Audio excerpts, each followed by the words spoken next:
The Jews came up with the same calculation as we did for the start of the end of the world. This is crazy. Check this out. Get out your calculator because we're going to do some math here in a second. Who understands King Solomon's words in a remarkable way. He says that what King Solomon is actually doing is telling us that all 6,000 years of Jewish history are divided up into 28 seasons. The scripture that the Rabbi Lawrence is talking about, Ecclesiastes 3, there is a time for everything and a season for every activity under the heavens. And then he proceeds to list a time to born, a time to die, which is like the famous one everyone's heard of, right? So if you count the number of times here in Ecclesiastes, it totals 28.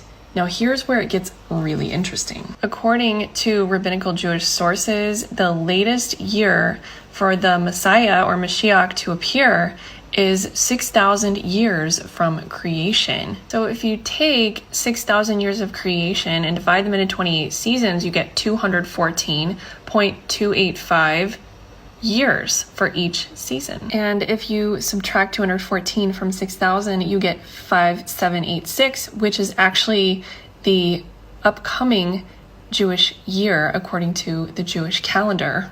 And guess when that year starts?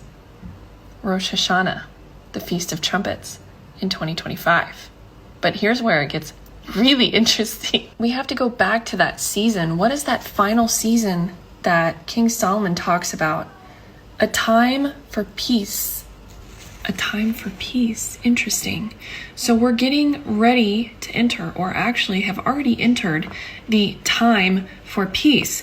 Now, if we take that fraction and we calculate what day of the year that would have started, you actually get 101 days. And if you subtract 101 days from the beginning of the Jewish New Year of 5786, you get June 13. And on June 13, the 12-day war started. It actually gets more mind-blowing because if we entered into the time of peace on June 13, we know that in Zechariah 1:11, when the men are sent out to survey the land, to go throughout the earth, they reported back to the Lord that they have gone throughout the earth and found that the whole world was at rest and in peace. So we just entered the time of peace. What happens after that?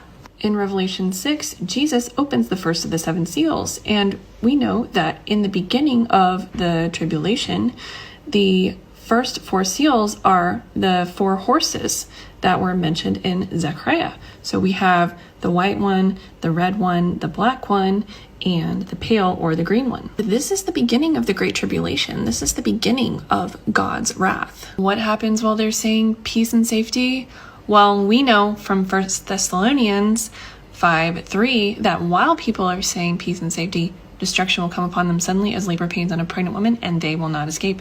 That is the rapture. While the Jews have calculated that the Messiah is supposed to come any day now, we have calculated that our Messiah, Jesus Christ, is coming for his bride.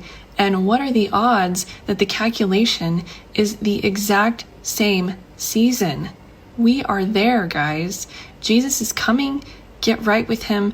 Accept him into your heart. If you confess with your mouth Jesus is Lord and believe in your heart God raised him from the dead, you will be saved. Would you believe me if I told you that the Jews came up